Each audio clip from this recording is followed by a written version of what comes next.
Api di Bukit Menoreh. Cerita, Esa Mintarja. Audiobook, novel silat. Bab 538. Baiklah. Aku akan menyampaikannya kepada Ki Patih. Apakah Ki Patih sedang berbaring? Tidak. Ki Patih sedang duduk di serambi belakang. Baiklah. Aku tunggu di sini. Narpacundaka itu pun kemudian telah masuk ke ruang dalam untuk menghadap Ki Patih yang berada di serambi belakang. Ada apa? Bertanya Ki Patih yang nampak lemah. Ampun, Ki Patih. Seseorang mohon diizinkan untuk menghadap Ki Patih. Siapa? Ki Lurah Agung Sedayu. Pemimpin pasukan khusus yang ada di Tanah Perdikan Menoreh. Ki Lurah Agung Sedayu. Kang Agung Sedayu pulang. Ya, Ki Patih. Baiklah. Biarlah ia menghadap. Aku akan menerimanya di sini saja. Bawa Ki Lurah itu kemari. Baiklah, Ki Patih. Aku akan membawa Ki Lurah Agung Sedayu itu kemari. Demikianlah, maka sejenak kemudian Ki Lurah Agung Sedayu itu pun telah dibawa menghadap Ki Patih di serambi belakang. Sementara kedua orang prajurit yang menyertainya menunggunya di gardu penjagaan di halaman kepatihan. Sejenak kemudian Ki Lurah Agung Sedayu pun telah berada di serambi belakang, menghadap Ki Pauh Mandaraka yang sedang dalam keadaan sakit. Bagaimana dengan para prajurit di Tanah Perdikan Menoreh, Ki Lurah? Bertanya Ki Patih Mandaraka. Mereka dalam keadaan baik, Ki Patih. Jika kau datang menghadap, kau tentu akan membawa laporan tentang prajurit-prajuritmu. Bukankah begitu? Ya, Ki Patih. Ki Patih itu tersenyum. Katanya. Sayang, aku sedang sakit, Ki Lurah. Tetapi katakan, apa yang akan kau laporkan? Ada beberapa hal yang ingin aku laporkan. Ki Patih. Di antaranya tentang usaha Gelagah Putih dan Rara Wulan memburu tongkat baja putih itu. Sedangkan yang lain adalah usaha pasukanku mengamankan daerah Kademangan Perancak, yang dikuasai oleh sebuah gerombolan yang dipimpin oleh Raden Mahambara. Raden Mahambara? Ki Patih Mandaraka mengerutkan keningnya. Seorang yang namanya banyak dikenal dan pernah menebarkan ketakutan di mana-mana. Ya, Ki Patih. Sedangkan laporan yang lain adalah benturan kekerasan antara prajurit Mataram dari pasukan khusus dengan sepasukan pengikut Ki Sabalintang. Orang-orang dari perguruan Kedung Jati itu maksudmu? Ya, Ki Patih. Ki Patih mengangguk-angguk. Kemudian sambil mengelus dadanya Ki Patih Mandaraka menarik nafas panjang. Sementara itu, Ki Lurah Agung Sedayu pun kemudian telah menceritakan apa yang telah dilakukan oleh Gelagah Putih dan Rara Wulan. Bahkan sejak keduanya berada di Secah, sampai peristiwa yang terakhir, benturan kekerasan antara pasukan Mataram dengan pasukan dan perguruan Kedung Jati. Ki Patih Mandaraka mendengarkannya dengan sungguh-sungguh. Sekali-sekali Ki Patih Mandaraka itu mengangguk-angguk. Namun sekali-sekali nampak dahinya berkerut. Ki Patih Mandaraka, berkata Ki Lurah kemudian. Sekarang di Tanah Perdikan terdapat beberapa orang tawanan. Sebagian dari mereka adalah para pengikut Raden Mahambara, sedangkan yang lain adalah mereka yang mengaku para murid dari perguruan Kedung Jati. Supaya mereka tidak memenuhi barakmu, Ki Lurah, kapan-kapan kau dapat membawa mereka ke Mataram. Tetapi sebelumnya kau harus berhubungan dahulu dengan para perwira yang bertugas di Mataram untuk menerima mereka. Ya, Ki Patih. Pada saatnya aku akan membawa mereka ke Mataram. Sedangkan sebelumnya, aku ingin mendapat petunjuk dari Ki Patih, apakah yang sebaiknya kami lakukan terhadap Ki Sabalintang, yang mengaku pemimpin tertinggi dari perguruan Kedung Jati yang besar. Yang menurut Ki Sabalintang kuasanya meliputi luasnya bumi Mataram. Petunjuk apa yang kau maksudkan, Ki Lurah? Beberapa orang tawanan yang ada di Tanah Perdikan mengaku berasal dan lingkungan yang berbeda-beda. Mereka berasal dari beberapa perguruan, yang kemudian karena bujukan, janji-janji tetapi juga ancaman-ancaman dari perguruan Kedung Jati, telah bergabung dengan perguruan Kedung Jati itu. Selain perguruan-perguruan itu, maka ada juga beberapa gerombolan berandal, perampok dan penyamun yang dibujuk atau dipaksa untuk bergabung. Gerombolan Raden Mahambara adalah salah satu dari gerombolan yang berani menantang kekuatan perguruan Kedung Jati, sehingga Ki Sabalintang telah mengirim Ki Wiratuhu dengan pasukannya untuk menghancurkan gerombolan Raden Mahambara. Tetapi kedatangan mereka agak terlambat, karena kami telah datang lebih dahulu. Bahkan akhirnya pasukan Ki Wiratu itu telah menyerang para prajurit Mataram. Menurut Ki Lurah, langkah yang manakah yang akan Ki Lurah ambil? Ki Patih. Ada beberapa jalan yang dapat kami tempuh untuk semakin membatasi ruang gerak Ki Sabalintang. Kami dapat mendatangi padepokan induk dari perguruan Kedung Jati dengan kekuatan yang besar. Menghancurkannya, sehingga beberapa padepokan dan sarang-sarang gerombolan yang telah bergabung dengan Ki Sabalintang akan kehilangan ikatannya.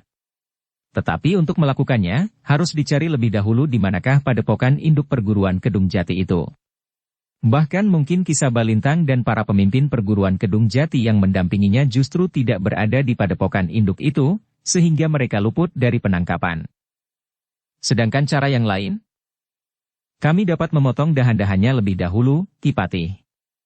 Kami hancurkan satu persatu padepokan-padepokan serta sarang-sarang gerombolan pendukung perguruan Kedung Jati yang tersebar itu. Kami akan mendapat beberapa keterangan dari para tawanan, letak padepokan-padepokan serta sarana-sarana gerombolan itu. Dengan mematahkan ranting-ranting serta cabang-cabangnya lebih dahulu, maka akhirnya kita akan sampai kepada pokok batangnya, serta kemudian mencabut akar-akarnya. Ki Patih Mandaraka termangu-mangu sejenak. Namun kemudian ia pun berkata, agaknya lebih mudah ditempuh jalan yang kedua. Kalian sudah akan mendapat petunjuk dari tawanan-tawanan yang kini berada di Tanah Perdikan. Ya, Ki Patih. Namun menurut Gagah Putih, meskipun kita akan mendapat keterangan dan para tawanan, tetapi harus dilihat langsung kekuatan yang ada di padepokan itu, agar pasukan Mataram tidak terjebak ke dalam sebuah padepokan yang kekuatannya melampaui kekuatan pasukan Mataram. Karena jika terjadi demikian, maka pasukan Mataram itu akan dapat dihancurkan. Tentu, Ki Lurah. Jangan meloncat ke dalam lubang yang gelap tanpa mengetahui seberapa dalamnya, serta isi lubang itu. Jika di dasar lubang itu terdapat setumpuk jerami kering, maka kita akan beruntung. Kita akan terjatuh di tempat yang lunak.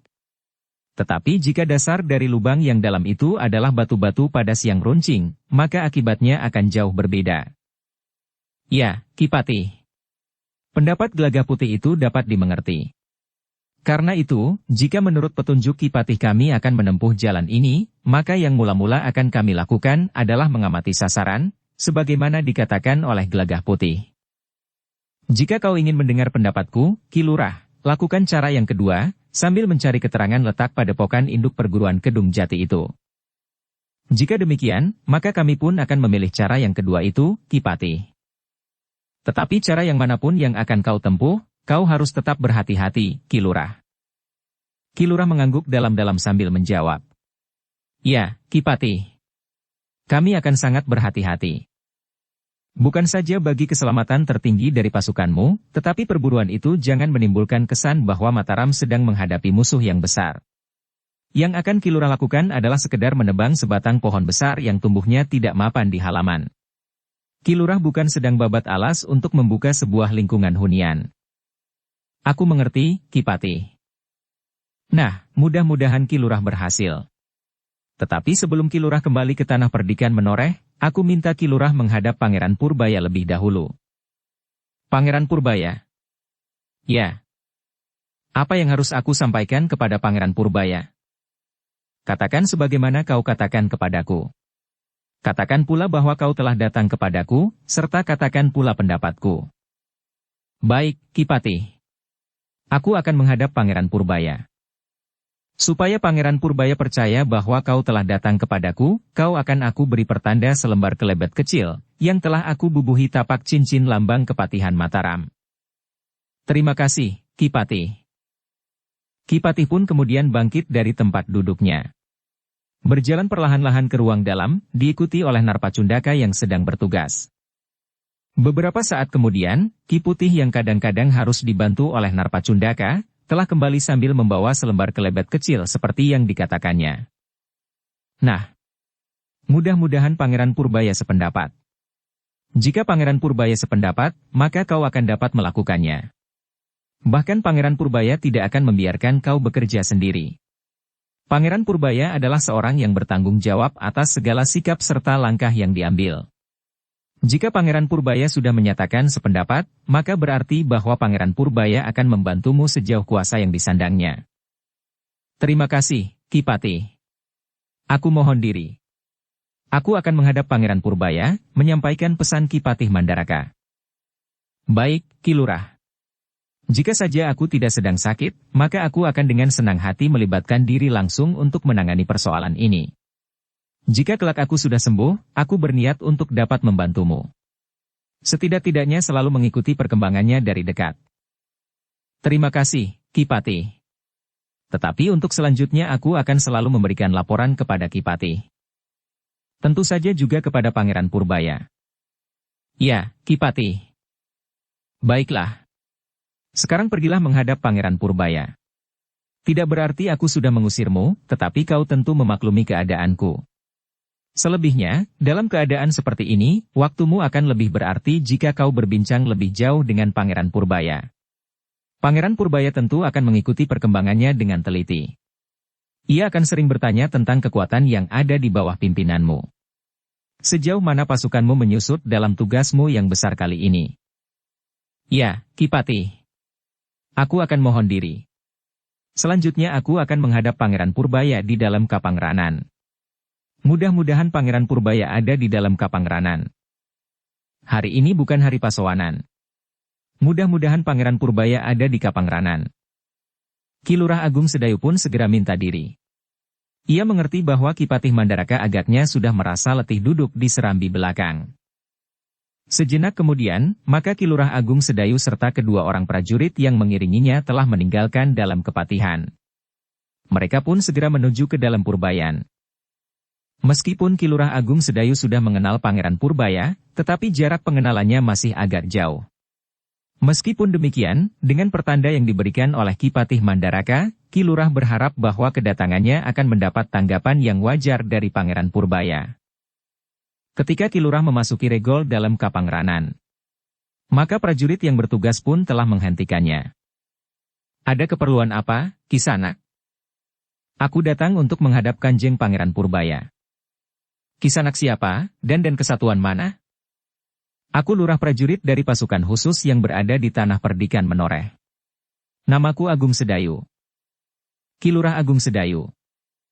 Ya. Apakah Ki Lurah memang diperintahkan untuk menghadap hari ini? Ya. Tetapi bukan Kanjeng Pangeran Purbaya sendiri yang memerintahkan menghadap. Siapa? Ki Patih Mandaraka. Padepokan Nagatapa? Ki Patih Mandaraka? Ya. Aku membawa pertanda dari Ki Patih Mandaraka. Ki Lurah pun kemudian menunjukkan selembar kelebet kecil yang diterimanya dari Ki Patih Mandaraka sendiri. Prajurit yang bertugas di dalam Purbayan itu pun kemudian berkata, "Baiklah, Ki Lurah. Silahkan ke gardu dan bertemu dengan Ki Lurah Singayuda." "Baik. Kisanak." Ki Lurah Agung Sedayu pun kemudian menuntun kudanya bersama kedua orang prajurit yang menyertainya, ke gardu para prajurit yang bertugas. Di gardu itu, Ki Lurah Agung Sedayu menemui Ki Lurah Singayuda, sebagaimana dikatakan oleh prajurit yang bertugas di regol halaman. Dengan menunjukkan pertanda dari Ki Patih Mandaraka, maka akhirnya Ki Lurah itu pun diperkenankan menghadap Pangeran Purbaya di serambi sebelah kiri, yang menghadap ke longkangan di belakang pintu Seketheng. "Kau sudah menghadap Eyang Patih Mandaraka?" "Iya, Pangeran. Aku mendapat pertanda kelebet kecil itu, yang harus aku tunjukkan kepada Kanjeng Pangeran Purbaya." "Baiklah. Apakah kau membawa pesan dari Eyang Patih?" "Iya, Pangeran." "Katakan." Ki Lurah Agung Sedayu pun kemudian menyampaikan pesan Ki Patih Mandaraka, bahwa ia harus melaporkan kepada Pangeran Purbaya sebagaimana sudah dilaporkannya kepada Ki Patih Mandaraka. Pangeran Purbaya pun mengangguk-angguk sambil berkata, "Baiklah. Aku akan mendengarkan laporanmu." Ki Lurah pun segera menyampaikan laporan serta sikap dan petunjuk Ki Patih Mandaraka tentang usaha untuk menghentikan kelompok yang ingin membangkitkan dan mengembangkan kembali perguruan Kedung Jati. Pangeran Purbaya mendengar laporan Ki Lurah Agung Sedayu dengan sungguh-sungguh. Demikian Ki Lurah Agung Sedayu selesai, maka Pangeran Purbaya itu pun mengangguk-angguk sambil berkata, "Aku kira pendapat Eyang Patih Mandaraka itu adalah pendapat yang sangat baik, Ki Lurah. Aku sependapat bahwa Ki Lurah tidak langsung menebang pokok pohon yang sudah terlanjur besar, bercabang-cabang dan ranting-rantingnya yang sangat rimbun itu. Selain sulit, maka akibatnya akan dapat bermacam-macam. Mungkin akan dapat terjadi seperti sarang lebah tabuhan yang diguncang. Lebah-lebahnya akan berterbangan kemana-mana dan menyerang siapa saja yang ditemukan, tanpa menilai apakah bersalah atau tidak. Demikian pula para pengikut Kisah Balintang itu. Jika sarang utamanya dapat ditemukan dan dihancurkan, maka para pengikutnya yang tersebar di mana-mana itu akan kehilangan ikatan, sehingga mereka pun akan kehilangan kendali. Mereka dapat berbuat apa saja yang dapat sangat merugikan rakyat di sekitarnya, dan bahkan sangat merugikan tatanan dan paugeran. Iya, Pangeran. Kami para prajurit dari pasukan khusus di Tanah Perdikan menoreh, menunggu perintah Pangeran. Aku hanya akan mengulangi sebagaimana dikatakan oleh Eyang Patih Mandaraka.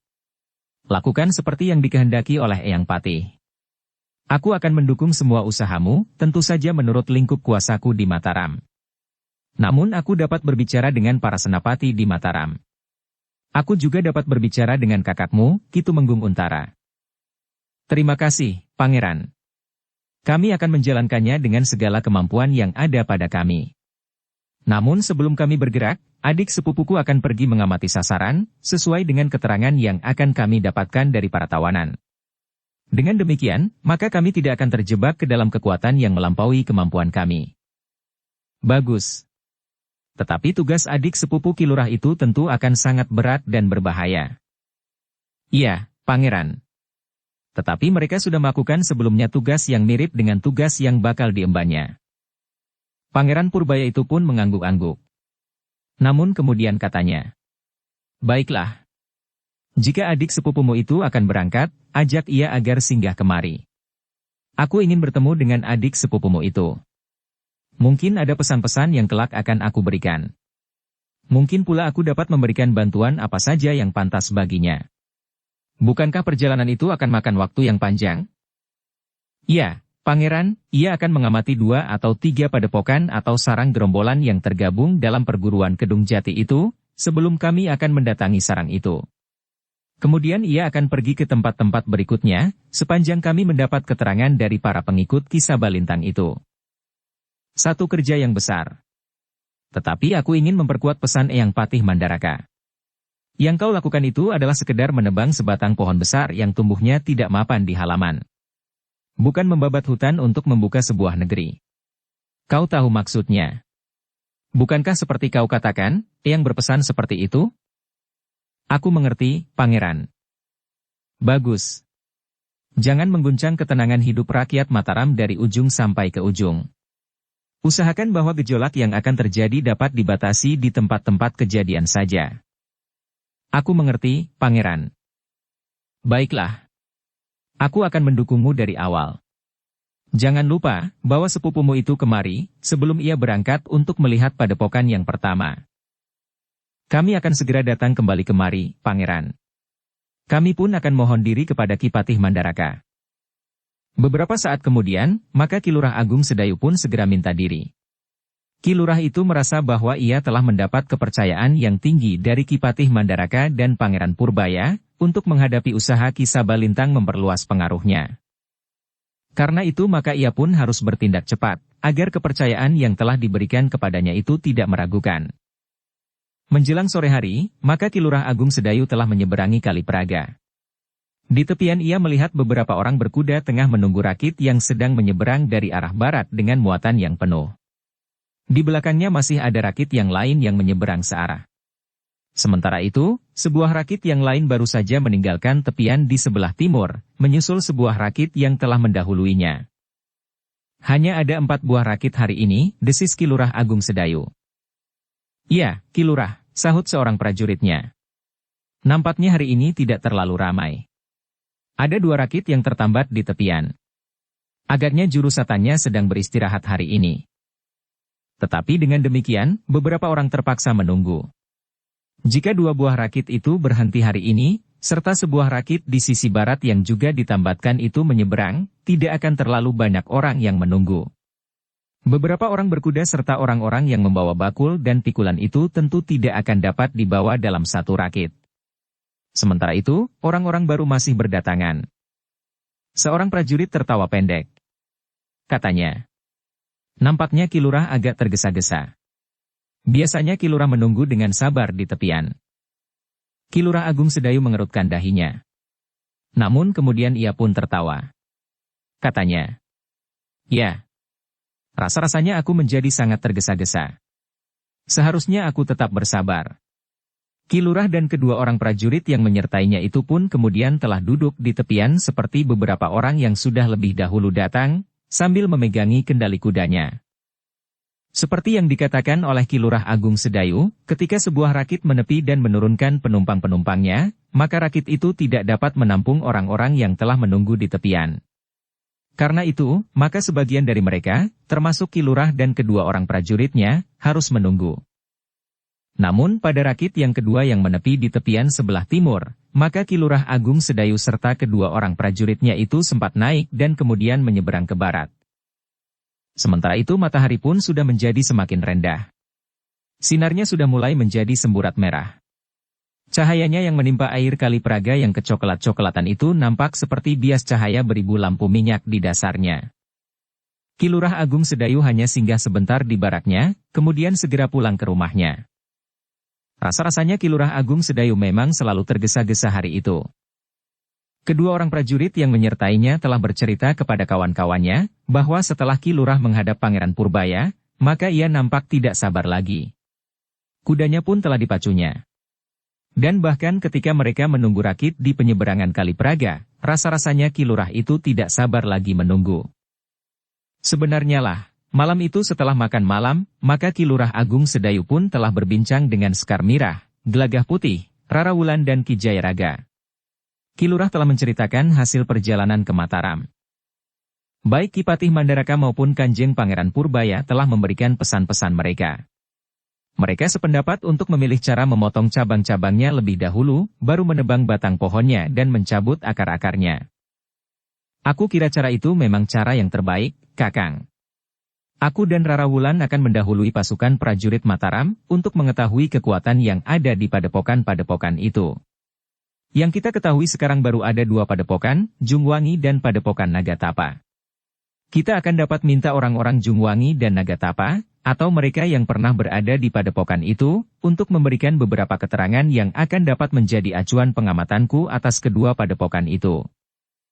Baiklah, Gelagah Putih, berkata Ki Lurah. Kau dan Rara Wulan akan pergi mendahului pasukan yang akan menghancurkan padepokan-padepokan itu.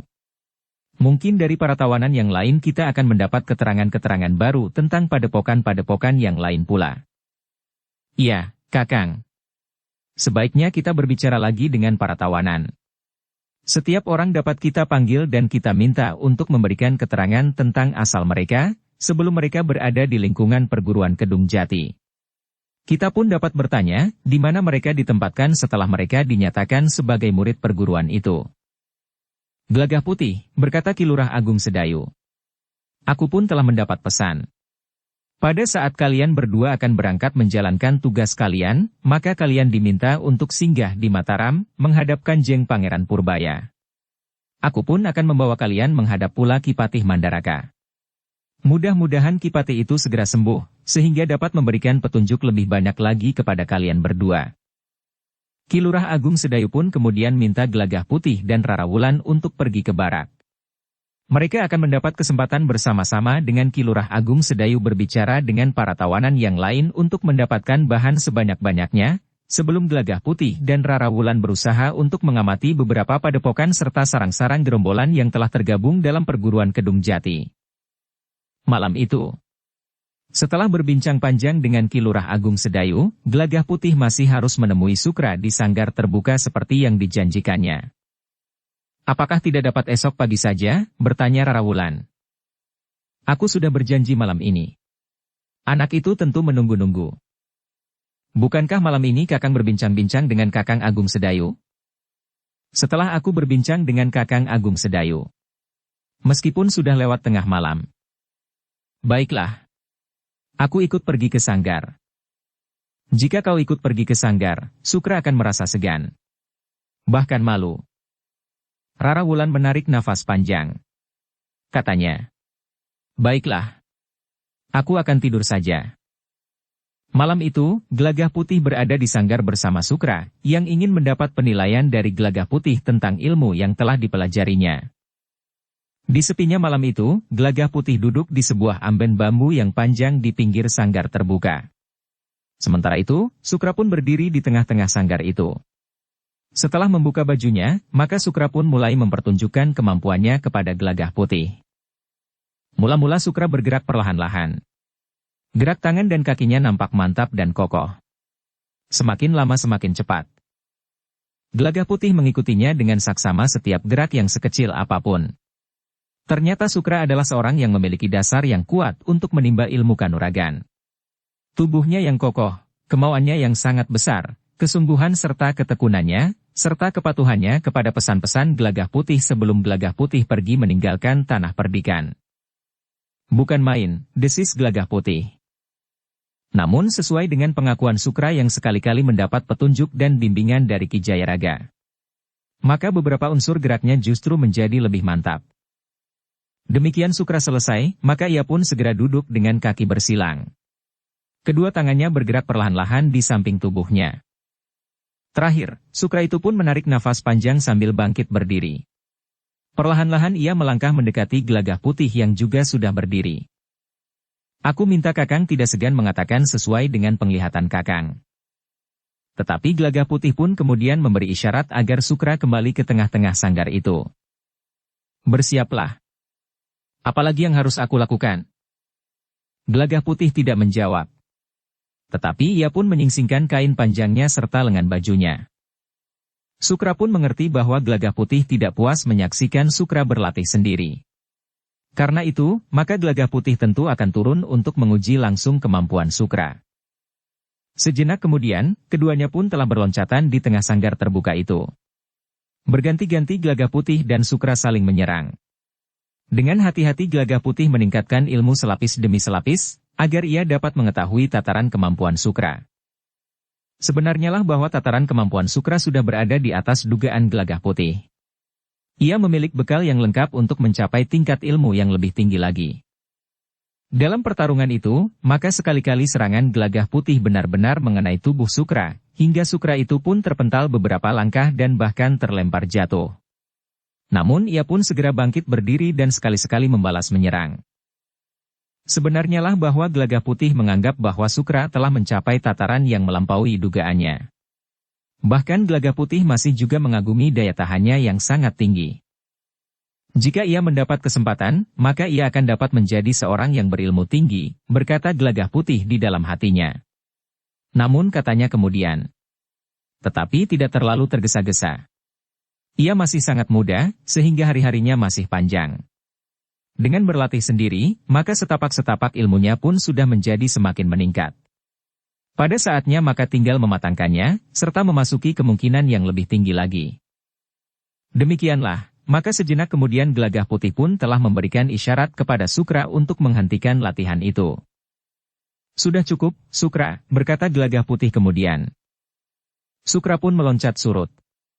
Kemudian diendapkannya pernafasannya, serta dikendorkannya urat-urat dan syarafnya.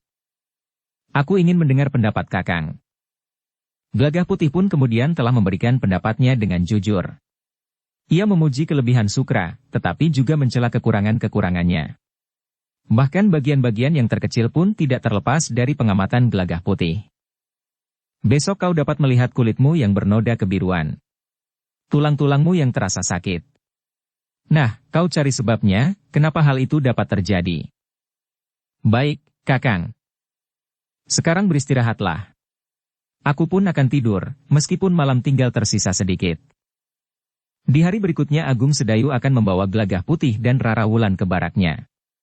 Mereka berdua akan diberi kesempatan seluas-luasnya berbicara dengan para tawanan, untuk melengkapi bekal perjalanannya. Gelagah Putih dan Rara Wulan berada di barak itu seharian. Ia sudah berbicara dengan banyak orang. Namun rasa-rasanya pembicaraannya hari itu masih belum cukup. Besok Gelagah Putih dan Rara Wulan akan datang kembali ke barak. Setelah 2 hari berbicara dengan para tawanan, maka Gelagah Putih dan Rara Wulan pun sudah mendapat gambaran perjalanan yang akan ditempuhnya. Ia akan mengamati 3 padepokan yang akan menjadi sasaran pertama pasukan Mataram yang akan menghapus pengaruh perguruan Kedung Jati. Gelagah Putih dan Rara Wulan akan pergi ke Padepokan Jungwangi, Padepokan Nagatapa, dan sarang gerombolan yang dipimpin oleh Ki Suramantep. Baiklah, Gelagah Putih, berkata Ki Lurah Agung Sedayu. Waktu kita tidak terlalu terbatas. Kita akan menghapus 3 sarang para pengikut Ki Sabalintang ini. Kemudian kita akan memilih padepokan yang lain lagi. Demikian berturut-turut, sehingga akhirnya Ki Sabalintang akan semakin dibatasi ruang geraknya. Bahkan mungkin Ki Sabalintang sendiri akan keluar dari sarangnya, untuk menghadapi pasukan Mataram yang akan menggulung habis perguruan besar yang akan disusunnya kembali itu, Kakang. Jika demikian, jika kau sudah merasa cukup beristirahat, maka kau akan mulai mengembara lagi. Tetapi kau berdua akan singgah lebih dahulu di Mataram. Baik, Kakang. Dari Mataram aku pun akan singgah di Jati Anom. Baiklah. Selanjutnya tergantung kepadamu. Jika kau sudah merasa cukup beristirahat, maka kau boleh berangkat kapan saja. Mungkin kami akan berangkat dalam 2-3 hari ini, Kakang. Aku masih ingin bertemu dengan anak-anak muda Tanah Perdikan Menoreh yang sudah lama aku tinggalkan. Baiklah, 3 hari lagi kita akan berangkat. Kita akan pergi lebih dahulu ke Mataram menghadap Pangeran Purbaya dan Ki Patih Mandaraka. Demikianlah, Gelagah Putih mempergunakan waktunya untuk menemui para pengawal Tanah Perdikan yang sudah lama tidak mendapat perhatiannya. Bersama Prastawa, Gelagah Putih mengunjungi padukuhan yang satu ke padukuhan yang lain. Ketika Gelagah Putih berada di antara anak-anak muda Tanah Perdikan Menoreh, rasa-rasanya Gelagah Putih segan untuk meninggalkan mereka. Tetapi Gelagah Putih merasa bahwa ia harus mengemban kewajiban yang lebih besar dari sekedar berada di lingkungan anak muda Tanah Perdikan Menoreh. Karena itu, maka ketika saatnya telah tiba, Gelagah Putih dan Rara Wulan pun segera mempersiapkan dirinya untuk menempuh perjalanan yang berat. Sebelum mereka berangkat, maka Gelagah Putih dan Rara Wulan pun telah berada di sanggar untuk membuka kembali kitab Ki Namaskara, yang telah mereka ambil dari reruntuhan rumah yang diselubungi rahasia, yang sampai saat itu masih belum dapat dipecahkannya.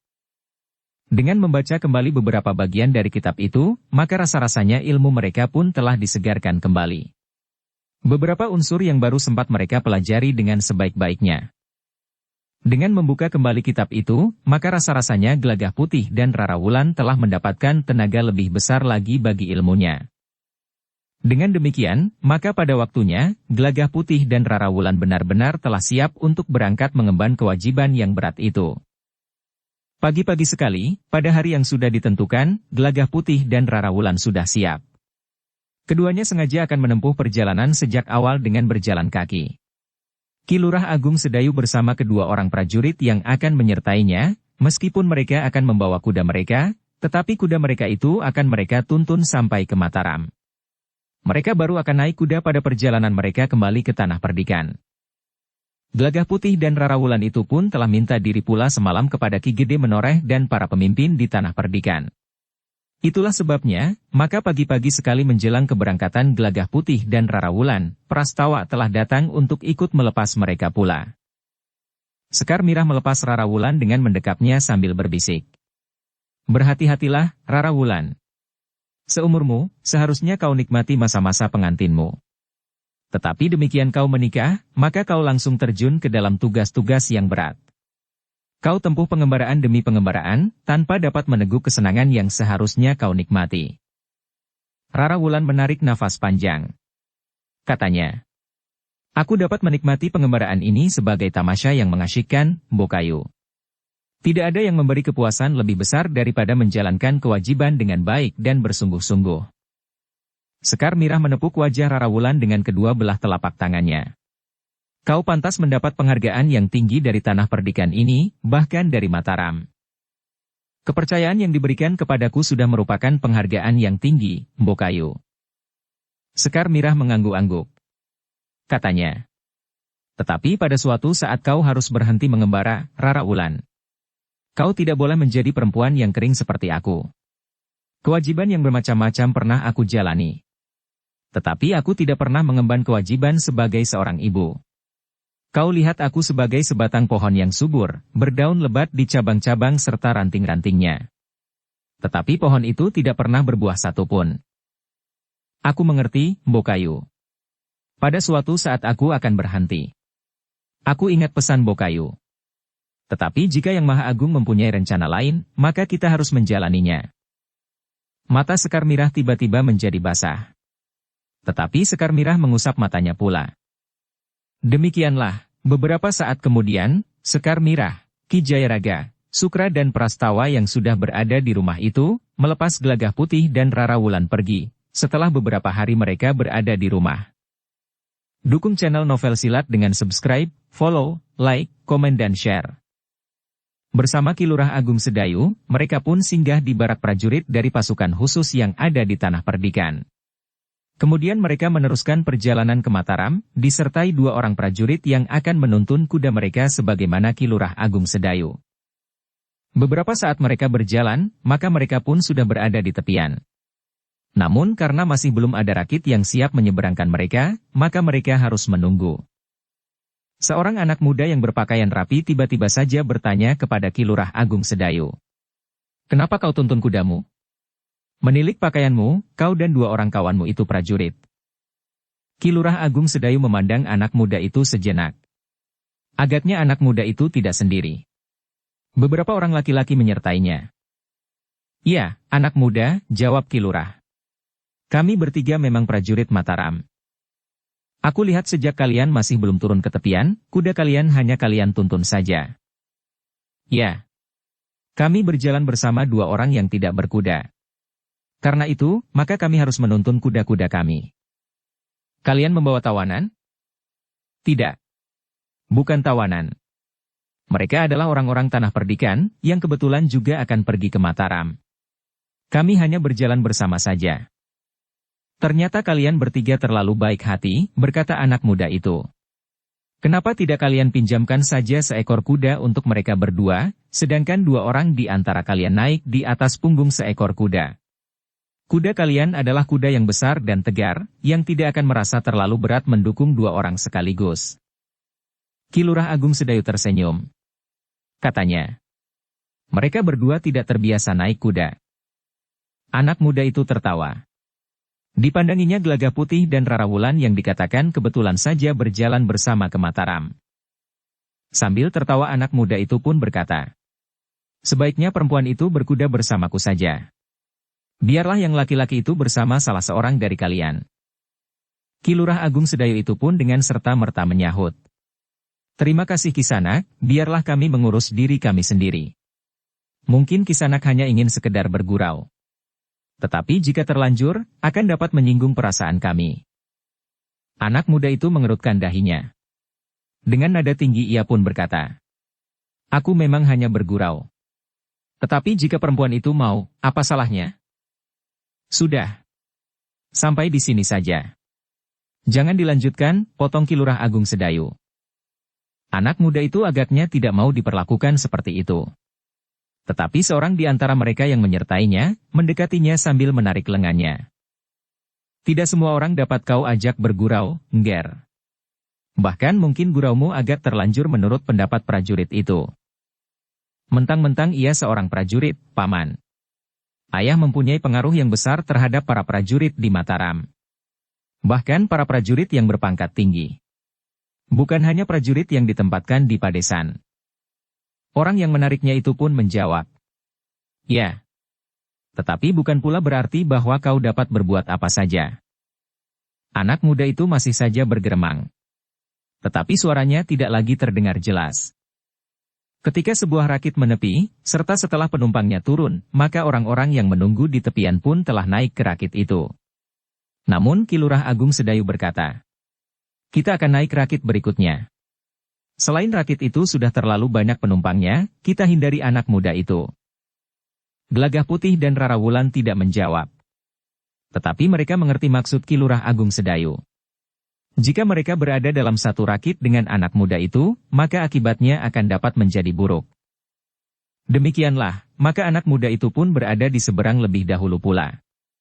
Agaknya pengiringnya itulah yang mengajak lebih dahulu meninggalkan tepian.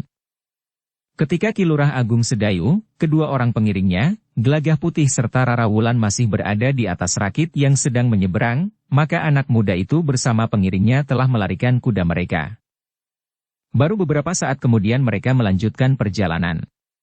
Tetapi mereka hanya menuntun kuda-kuda mereka. Perjalanan itu terasa lama sekali. Meskipun mereka berlima berjalan semakin cepat ketika matahari menjadi terik, namun terasa perjalanan itu terlalu lama. Lewat tengah hari, barulah mereka sampai di Mataram. Sebelum mereka singgah di Kepatihan atau di dalam Kapangranan, maka mereka lebih dahulu berhenti sejenak di bawah pohon gayam yang daunnya rimbun di pinggir jalan. Baru setelah keringat mereka agak kering, mereka meneruskan perjalanan mereka di jalan-jalan utama kota Mataram. "Kita akan singgah kemana lebih dahulu, Kakang?" bertanya Gelagah Putih. "Kita akan singgah di Kepatihan saja dahulu, Gelagah Putih, baru kemudian kita singgah di Purbayan." Demikianlah, maka mereka berlima pun lebih dahulu pergi ke Kepatihan. Ketika mereka berlima sampai di Regol Kepatihan, maka prajurit yang bertugas pun telah mengenal mereka dengan baik. Terutama Ki Lurah Agung Sedayu. Karena itu, maka prajurit yang bertugas itu mengangguk hormat sambil mempersilahkan mereka memasuki pintu gerbang dalam Kepatihan. Ternyata beberapa orang memperhatikan mereka pada saat mereka masuk ke pintu gerbang Kepatihan. Bahkan mereka melihat prajurit yang bertugas di pintu gerbang itu mengangguk hormat. Anak muda yang berpakaian rapi yang mereka jumpai di Kalipraga itu berbisik kepada seorang pengiringnya. Siapakah mereka sebenarnya? Begitu mudahnya mereka memasuki dalam Kepatihan. Para petugas pun seakan-akan sudah terbiasa melihat mereka. "Untunglah kau belum membuat perkara dengan mereka," desis laki-laki pengiringnya, yang mencegah anak itu berselisih dengan Ki Lurah Agung Sedayu. Dalam pada itu, maka Ki Lurah Agung Sedayu pun telah dipersilahkan menunggu sejenak. Lurah prajurit yang bertugas pun telah menyampaikan lewat Narpacundaka, bahwa Ki Lurah Agung Sedayu akan menghadap. "Apakah Ki Lurah sendiri? Maksudku hanya dengan pengiringnya saja?" "Tidak, Ki Patih. Ki Lurah Agung Sedayu datang bersama sepasang suami istri yang masih muda." "Oh, tentu Gelagah Putih dan Rara Wulan. Bawa mereka menghadap aku di serambi samping kanan." Demikianlah, maka Ki Lurah Agung Sedayu, Gelagah Putih dan Rara Wulan pun telah dibawa menghadap Ki Patih Mandaraka, yang menerimanya di serambi samping kanan. "Selamat datang, Ki Lurah, serta kalian berdua. Bukankah kalian baik-baik saja di perjalanan?" "Kami bertiga baik-baik saja, Ki Patih." "Hormat kami bertiga bagi Ki Patih Mandaraka." "Terima kasih, Ki Lurah." "Bukankah keadaan Ki Patih Mandaraka sudah berangsur baik sekarang?" "Ya, beginilah orang tua, Ki Lurah. Bagaimanapun juga unsur kewadagan seseorang sangat menentukan. Tetapi aku memang sudah berangsur baik." "Syukurlah, Ki Patih. Semoga Ki Patih segera pulih seperti sedia kala." Sementara itu seorang abdi Kepatihan sempat menghidangkan minuman hangat kepada Ki Lurah Agung Sedayu serta Gelagah Putih dan Rara Wulan. "Kalian baru datang lewat tengah hari," berkata Ki Patih. "Gelagah Putih dan Rara Wulan hanya berjalan kaki, Ki Patih, sehingga aku pun harus menuntun kudaku pula." "Kenapa kalian berdua hanya berjalan kaki?" Sambil menunduk Gelagah Putih pun menjawab. "Kami berniat untuk sejak mulai, menempuh perjalanan dengan berjalan kaki." Ki Patih Mandaraka pun tersenyum. Katanya, "Satu langkah permulaan yang baik, Gelagah Putih. Mudah-mudahan tugas yang kau emban akan dapat kau selesaikan dengan baik. Kami berdua mohon doa restu, Ki Patih." Ki Lurah pun kemudian melaporkan, langkah pertama yang akan diambil oleh Gelagah Putih dan Rara Wulan. Ada 3 sasaran yang akan mereka lihat lebih dahulu. Ketiga sasaran itulah yang pertama-tama akan dibersihkan oleh para prajurit Mataram, setelah mendapat keterangan yang terperinci yang akan dibawa oleh Gelagah Putih dan Rara Wulan. Sungguh tugas yang berat yang akan kau jalani, Gelagah Putih dan Rara Wulan. Aku berdoa semoga kalian selalu mendapat kekuatan serta perlindungan dari Yang Maha Agung. Semoga kalian tidak mengalami sesuatu selama kalian bertugas. Semoga, Ki Patih.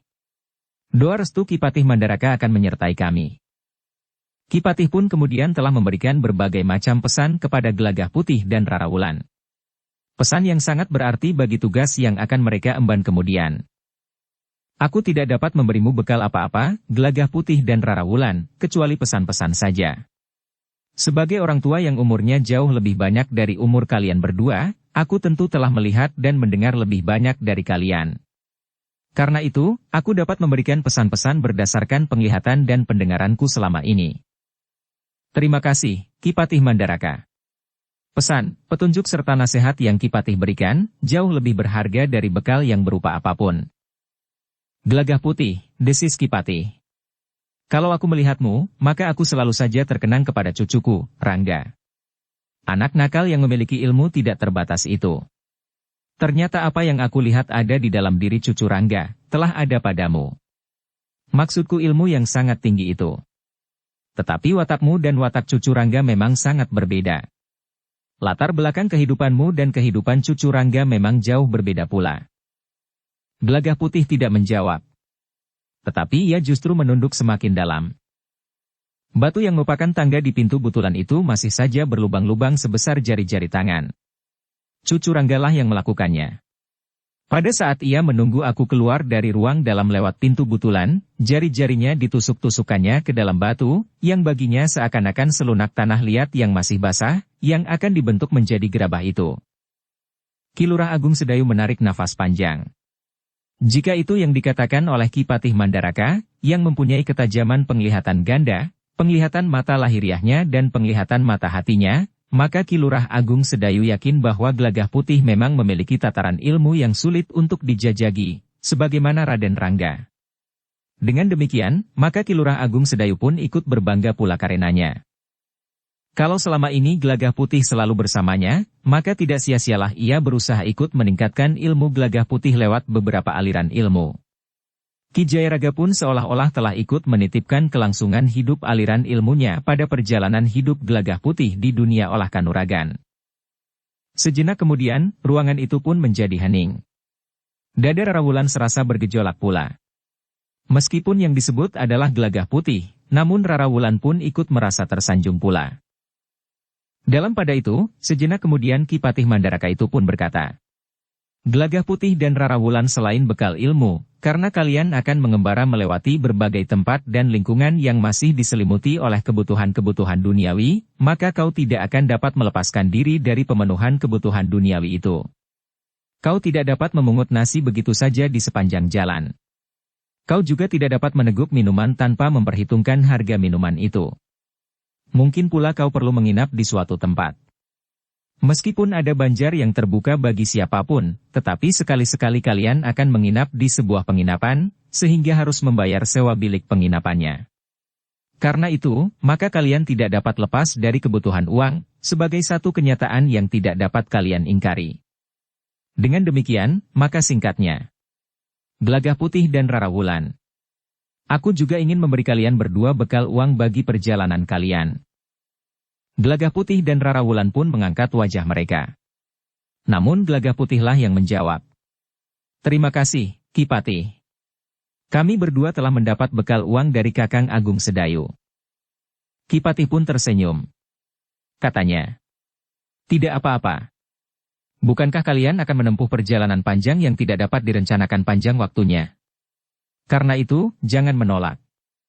Tidak seberapa, tetapi akan dapat kalian pakai untuk memperpanjang waktu perjalananmu, jika tugasmu masih belum terselesaikan. Gelagah Putih pun berpaling kepada Ki Lurah Agung Sedayu sambil berdesis. Tetapi Kakang Agung Sedayu telah memberikan lebih dari cukup. Tentu tidak ada batas penggunaan uang sehingga dapat kelebihan.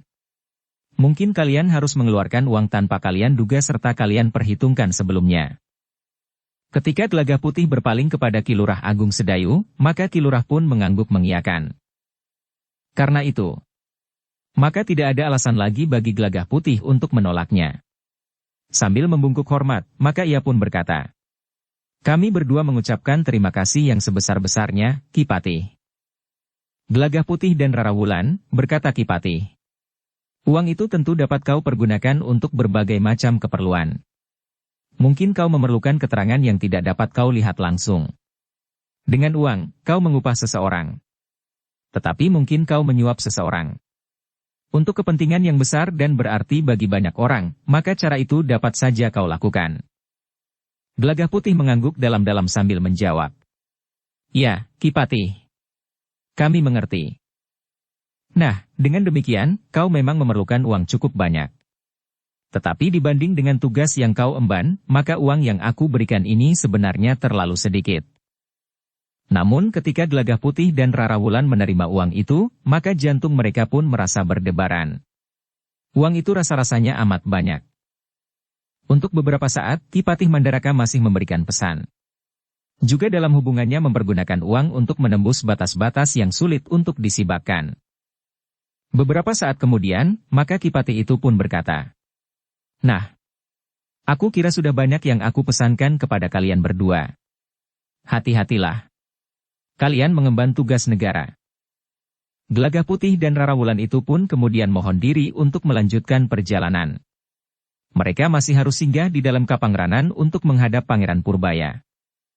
Ki Lurah Agung Sedayu pun mohon diri pula, karena ia masih harus mengantar Gelagah Putih dan Rara Wulan menghadap Pangeran Purbaya untuk mohon diri.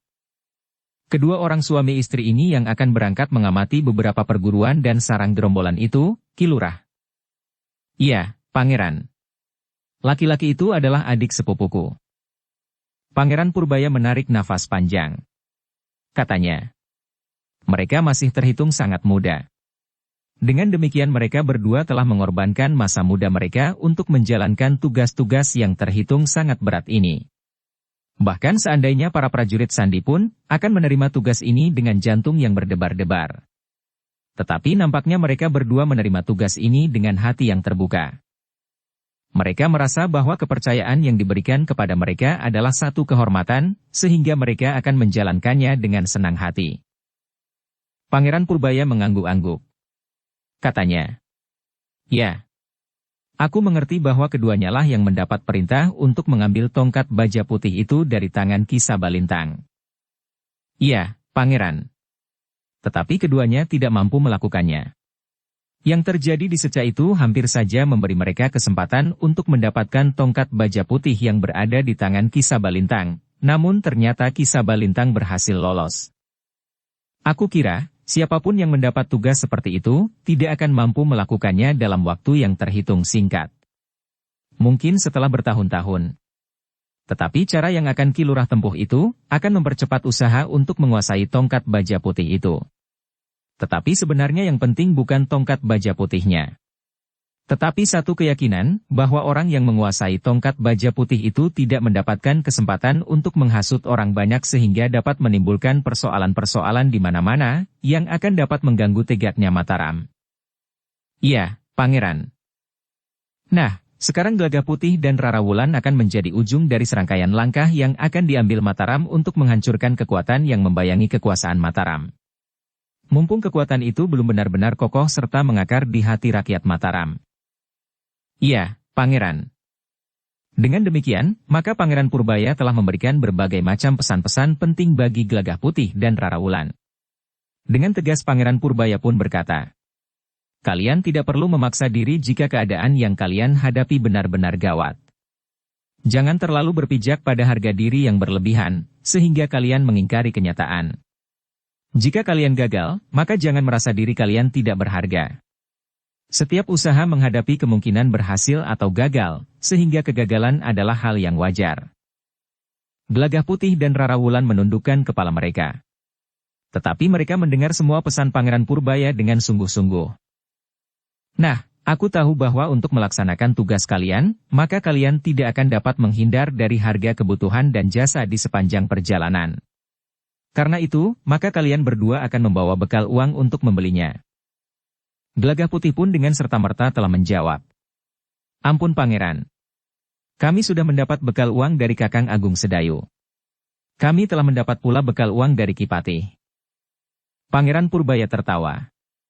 Katanya, "Apa salahnya? Mungkin kau harus membeli pengakuan seseorang.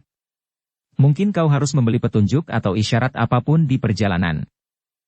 Tetapi Ki Patih Mandaraka telah memberi mereka bekal cukup, Pangeran," berkata Ki Lurah Agung Sedayu. Sambil tertawa Pangeran Purbaya berkata, "Bawalah. Kelak jika kau pulang dengan bekal uangmu yang tersisa, nah, kau dapat menyebutkan pula dalam laporanmu." Gelagah Putih dan Rara Wulan serta Ki Lurah Agung Sedayu tidak dapat menolaknya. Karena itu, maka uang itu pun akhirnya diterimanya pula. Demikianlah, maka sejenak kemudian Gelagah Putih dan Rara Wulan pun minta diri pula. Sambil mengangguk hormat dalam sekali, Gelagah Putih pun berkata, "Ternyata kami harus membawa bekal uang banyak sekali. Kami akan menempuh perjalanan kami sebagaimana dua orang suami istri yang kaya raya, yang dapat menghamburkan uang di sepanjang jalan. Mungkin, sahut Pangeran Purbaya. Tetapi mungkin sekali kau sampai pada suatu daerah yang tidak dapat menerima uangmu. Gelagah Putih dan Rara Wulan termangu-mangu. Sementara Pangeran Purbaya pun berkata, jika kau berjalan di daerah yang terik, di arah Amba yang tidak berpenghuni, maka meskipun kalian membawa uang banyak, tetapi kalian tidak dapat mempergunakan uang kalian. Iya, Pangeran, sahut Gelagah Putih. Tetapi sebaliknya, mungkin kalian berdua akan sampai pada satu daerah yang hanya dapat kalian lewati jika kalian mempunyai uang. Iya, Pangeran. Nah, berangkatlah. Berhati-hatilah. Berapapun banyaknya kalian berdua mempunyai uang, tetapi tidak ada orang yang menjual nyawa. Iya, Pangeran. Sahut Gelagah Putih dan Rara Wulan hampir berbareng. Demikianlah, keduanya pun kemudian meninggalkan dalam Kapangranan. Gelagah Putih dan Rara Wulan akan langsung pergi menjalankan tugasnya, sedangkan Ki Lurah Agung Sedayu dan kedua orang prajuritnya akan kembali ke Tanah Perdikan Menoreh. Ketika mereka akan berpisah, Gelagah Putih pun bertanya, Kakang, bagaimana dengan uang yang ada padaku ini? Ternyata aku harus membawa uang banyak sekali. Bagaimana kalau uang dari Kakang Agung Sedayu aku kembalikan? Gelagah Putih. Apa yang dikatakan oleh Ki Patih Mandaraka serta Kanjeng Pangeran Purbaya itu benar. Suatu ketika uang itu tidak akan berarti apa-apa. Tetapi yang lebih sering, kau memerlukan uang itu untuk mendapatkan bukan saja makan, minum dan penginapan, tetapi juga dapat kau pergunakan untuk memperoleh keterangan, petunjuk dan isyarat yang kau perlukan. Gelagah Putih mengangguk-angguk. Keduanya sudah memiliki pengalaman mengembara, sehingga mereka pun mengerti pula maksud Ki Lurah Agung Sedayu itu. Karena itu, maka akhirnya mereka pun membawa bekal uang yang mereka terima dalam pengembaraan itu. Sejenak kemudian, maka Gelagah Putih dan Rara Wulan pun minta diri kepada Ki Lurah Agung Sedayu serta para prajurit yang menyertainya. Doa restu Kakang yang kami harapkan, berkata Gelagah Putih. Kita akan saling mendoakan. Hormatku kepada Mbokayu Sekar Mirah serta Ki Jairaga, desis Rara Wulan. Baik, Rara Wulan, aku akan menyampaikannya. Baik-baiklah di jalan. Jika ada pendapat yang berbeda, cari kemungkinan terbaik dengan hati yang tenang. Jangan tinggalkan penalaran yang jernih. Jangan terlalu hanyut pada perasaan kalian. Demikianlah, mereka pun berpisah. Ki Lurah Agung Sedayu bersama kedua orang prajuritnya pun melarikan kuda mereka kembali ke Tanah Perdikan Menoreh. Sementara itu Gelagah Putih dan Rara Wulan akan mulai dengan perjalanan mereka. Namun mereka akan singgah lebih dahulu di Jati Anom. Ketika mereka berjalan melewati jalan-jalan utama kota Mataram, maka sambil tersenyum Rara Wulan pun berkata, kita batalkan saja pengembaraan kita, Kakang. Kita pergunakan uang itu untuk membeli tanah dan membuat rumah yang bagus di pinggir jalan utama di Mataram. Gelagah Putih tertawa. Katanya, lalu kita akan menutup pintu regol halaman rumah kita rapat-rapat, jika Ki Patih Mandaraka atau Kanjeng Pangeran Purbaya lewat di jalan ini. Rara Wulan pun tertawa pula. Nah, aku ada 3 kampil uang. 1 dari Kakang Agung Sedayu, 1 dari Ki Patih Mandaraka dan 1 dari Kanjeng Pangeran Purbaya. Sekarang sebaiknya kau membawanya 2. Kenapa 2? Aku membawa 1 saja. Yang membawa 1 kampil harus membawa kitab Ki Namaskara pula. Ah, tidak begitu. Kitab itu tidak ada hubungannya dengan uang yang 3 kampil ini. Memang tidak ada hubungannya. Tetapi bagi yang membawa, tentu ada hubungannya. Nah, kau membawa 2 kampil uang, atau 1 tetapi dengan membawa kitab Ki Namaskara itu? Rara Wulan pun bersungut-sungut sambil bergeremang. Terserahlah. Tetapi tentu lebih aman membawa 2 kampil uang daripada kitab itu. Kitab itu nilainya berpuluh kampil. Gelagah Putih tersenyum. Katanya, nah, jika demikian kau bawa 2 kampil. Simpan baik-baik, sehingga tidak dapat dilihat oleh orang-orang yang berpapasan di jalan. Aku akan membeli kalung emas tretes berlian. Tidak ada salahnya, Rara. Nanti di perjalanan, jika kita memerlukan uang, kita menjualnya lagi. Ah, Kakang. Gelagah Putih tertawa. Keduanya pun kemudian berjalan semakin cepat menuju ke pintu gerbang kota. Keduanya telah mulai dengan tugas mereka. Tetapi mereka masih akan singgah di Jati Anom untuk bertemu dan sekaligus mohon doa restu kepada Ki Widura. Perjalanan ke Jati Anom termasuk perjalanan yang tidak terlalu panjang. Tidak terlalu jauh berbeda dengan perjalanan ke Tanah Perdikan Menoreh. Tetapi keduanya telah memilih melewati jalan yang ramai. Jalan utama yang banyak dilalui orang yang menempuh perjalanan dari Mataram ke timur. Namun ketika mereka keluar dari pintu gerbang, matahari sudah semakin condong ke barat. Kita akan kemalaman di jalan, berkata Rara Wulan. Kita akan bermalam di perjalanan. Kita akan melewati jalan di pinggir hutan Tambak Baya setelah malam turun. Apakah kita akan bermalam di sebelah barat hutan Tambak Baya? Di mana? Biarlah kita berjalan terus meskipun malam turun, sampai kita merasa kantuk di perjalanan. Kita dapat bermalam di mana saja. Demikianlah, mereka pun berjalan semakin cepat membelakangi matahari yang menjadi semakin rendah. Ketika senja turun, maka mereka sudah mulai mengikuti jalan yang tidak terlalu jauh dari hutan Tambak Baya. Hutan yang menjadi garang bukan karena binatang buasnya, tetapi kadang-kadang di hutan itu bersembunyi sekelompok penyamun yang sering mengganggu orang lewat. Justru karena itu, maka jalan sudah mulai menjadi lengang ketika senja turun. Langit yang merah membuat suasana menjadi semakin terasa sepi. Mega-mega yang bergumpal-gumpal di langit bagaikan membayangkan wajah-wajah garang yang muncul dari dalam hutan Tambak Baya. Namun Gelagah Putih dan Rara Wulan berjalan terus. Meskipun kemudian gelap turun, namun mereka tidak juga berhenti. Dalam pada itu, keduanya pun melihat dalam keremangan ujung malam, beberapa orang yang berjalan di hadapan mereka yang juga menuju ke arah timur. Ketika mereka menjadi semakin dekat, mereka menjadi semakin jelas melihat 3 orang laki-laki dan seorang perempuan yang berjalan dengan tergesa-gesa. "Aku takut, Kakang," terdengar suara perempuan itu. "Berdoalah." "Ya," terdengar jawaban. "Tetapi kita tidak dapat berhenti. Sakit ayah sudah menjadi sangat parah. Jika kita berhenti dan bermalam di jalan, mungkin kita sudah tidak akan dapat menemui ayah lagi." "Jangan takut, Jah. Bukankah kau tidak sendiri? Aku, Kakang dan sepupu kita ini akan melindungimu. Mudah-mudahan tidak ada apa-apa." Gelagah Putih dan Rara Wulan saling berpandangan sejenak. Rara Wulan pun kemudian berbisik. "Kasihan anak itu, Kakang. Ia menjadi sangat ketakutan. Lalu apa yang dapat kita lakukan?" "Kita berjalan bersama-sama mereka. Jika ada kawan lebih banyak, mungkin ketakutannya pun akan berkurang." Gelagah Putih tidak berkeberatan, sehingga keduanya pun berjalan semakin cepat. Tetapi keduanya telah mengejutkan keempat orang yang disusulnya itu. Demikian mereka menyadari bahwa ada 2 orang yang berjalan di belakang mereka, maka mereka pun segera berhenti. 3 orang laki-laki yang ada di antara mereka itu pun dengan serta-merta telah menarik pedang mereka. "Siapa kalian, heh?" Gelagah Putih pun menggamit Rara Wulan, agar ia menjawabnya. Suara perempuan akan membuat mereka lebih tenang. "Kami, Kisanak. Kami berdua akan menyeberangi hutan ini. Kami sedang mencari kawan di perjalanan." Sebenarnya lah suara Rara Wulan telah menenangkan mereka. Bahkan seorang di antara mereka berdesis. "Seorang perempuan. Yang seorang lagi. Aku suaminya, Kisanak." "Kalian akan pergi kemana?" bertanya perempuan yang berada di antara ketiga orang laki-laki itu.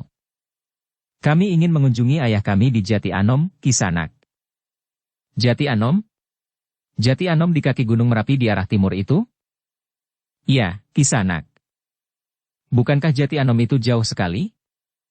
Gelagah Putih mengangguk-angguk. Katanya, "Ya, Jati Anom memang jauh sekali. Kau pernah pergi ke Jati Anom?" "Setahun yang lalu. Aku ikut ayah pergi ke Jati Anom, mengunjungi seorang yang masih ada hubungan darah dengan ayah. Kami memang akan menempuh perjalanan jauh." "Apakah kalian akan berjalan semalaman?" "Kami memang ingin segera sampai ke Jati Anom," jawab Gelagah Putih. Namun kemudian Rara Wulan pun bertanya, "Kisanak semuanya akan pergi kemana?" "Kami akan pergi ke Cupuatu. Tidak terlalu jauh dibandingkan dengan Jati Anom." "Malam-malam begini?" Seorang yang agaknya tertua di antara mereka menjawab, "Ayah sedang sakit keras. Kami harus sampai ke Cupuatu malam ini juga." Kami tidak ingin terlambat. Jika demikian, marilah. Kita berjalan searah. Jika kalian nanti sampai di Cupuatu, maka perjalanan yang akan aku tempuh masih lebih dari 3 kali lipat, berkata Gelagah Putih. Adalah kebetulan sekali. Semakin banyak kawan di perjalanan, rasa-rasanya menjadi semakin tenang. Ya. Gelagah Putih mengangguk-angguk. Juga dapat mengurangi perasaan lelah. Kisanak, berkata seorang di antara ketiga orang laki-laki itu. Jika Kisanak bersedia, nanti Kisanak dapat beristirahat di rumah ayah di Cupuatu. Besok pagi-pagi kalian melanjutkan perjalanan ke Jati Anom. Terima kasih, Kisanak, jawab Gelagah Putih. Nanti akan kami pertimbangkan, setelah kita sampai di Cupuatu. Mereka pun terdiam sejenak. Di malam yang semakin kelam, mereka pun melanjutkan perjalanan ke arah timur, melewati hutan tambak baya yang garang. Jalan pun rasa-rasanya menjadi semakin sepi. Tidak ada orang lain lagi yang berjalan melewati jalan itu di malam hari. Meskipun di siang hari jalan itu adalah jalan yang banyak dilalui orang. Dingin malam terasa semakin mengusik mereka yang berjalan di gelapnya malam. Angin yang semilir terasa bagaikan menusuk sampai ke tulang. Keempat orang yang akan pergi ke Cupualu itu berjalan di depan. Sementara itu Gelagah Putih dan Rara Wulan berjalan di belakang mereka. Tiba-tiba saja keempat orang itu pun berhenti. Bahkan mereka bergeser surut selangkah. Ada apa? Bertanya Gelagah Putih. Sebelum salah seorang di antara mereka menjawab, maka mereka pun telah menarik senjata-senjata mereka. Perempuan yang ada di antara ketiga orang laki-laki itu pun menjadi gemetar. Ia melangkah surut, bahkan kemudian berpegangan Rara Wulan. Aku takut, berkata perempuan itu dengan suara yang bergetar. Aku takut. Jangan takut, berkata Rara Wulan. Sementara perempuan itu justru mendekap Rara Wulan erat-erat. Tetapi Rara Wulan telap tenang saja. Sementara itu, 5 orang laki-laki yang berpakaian serba gelap berdiri di tengah-tengah jalan. Jangan takut, ulang Rara Wulan. Jika mereka ingin berbuat jahat, maka laki-laki yang berjalan bersama kita tentu akan melawan.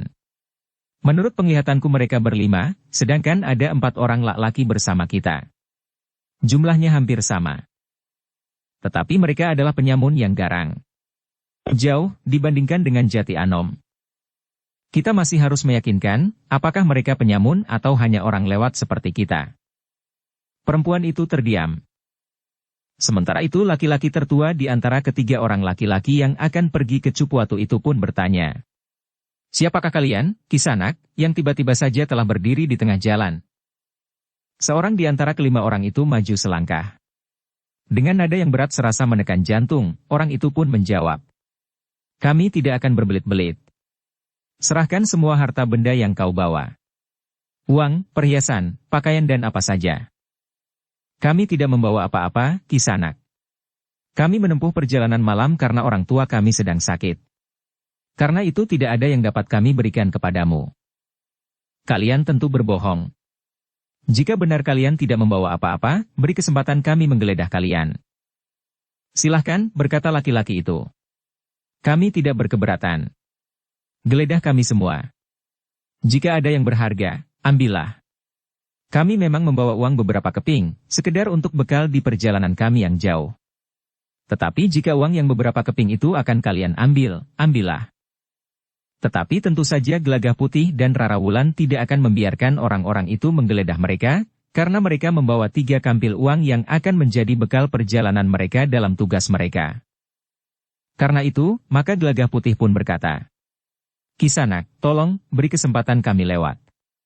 Orang tua kami sakit keras, sehingga waktu kami hanya sedikit sekali.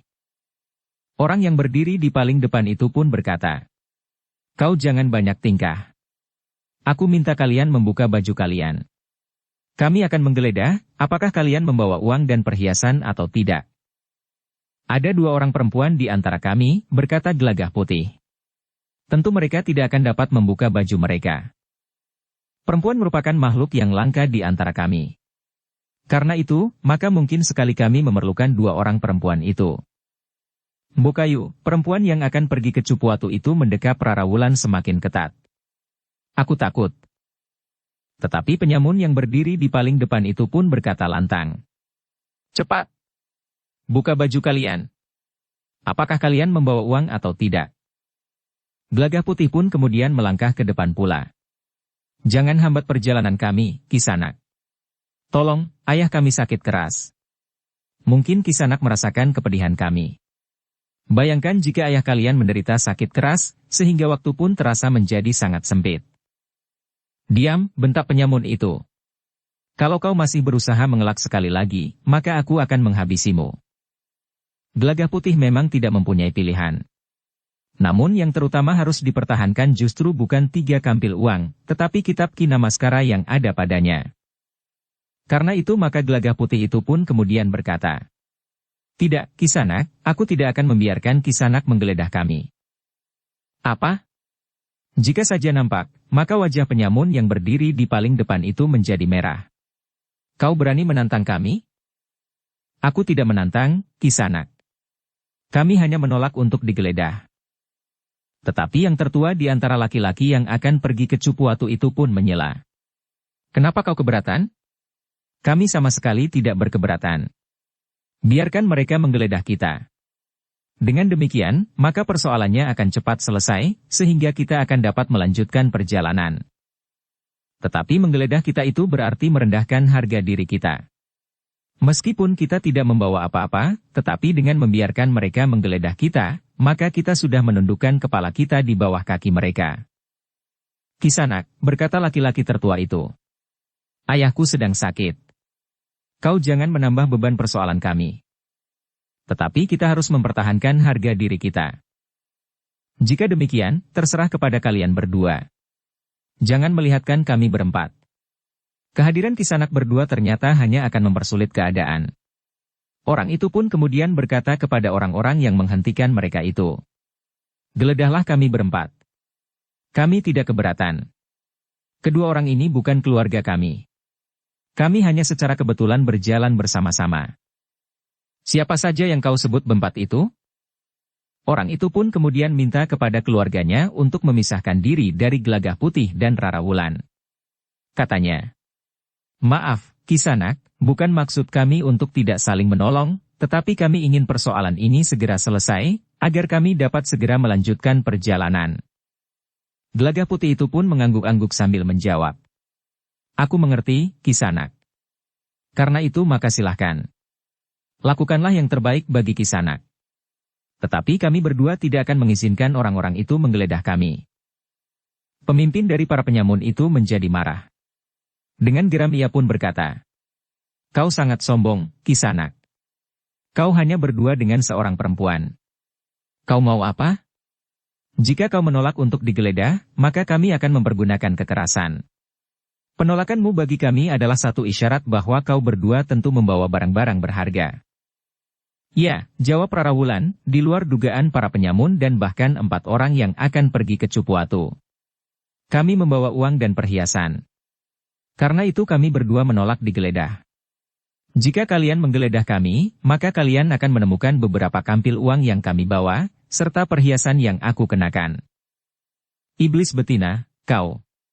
Kenapa kau berkata seperti itu?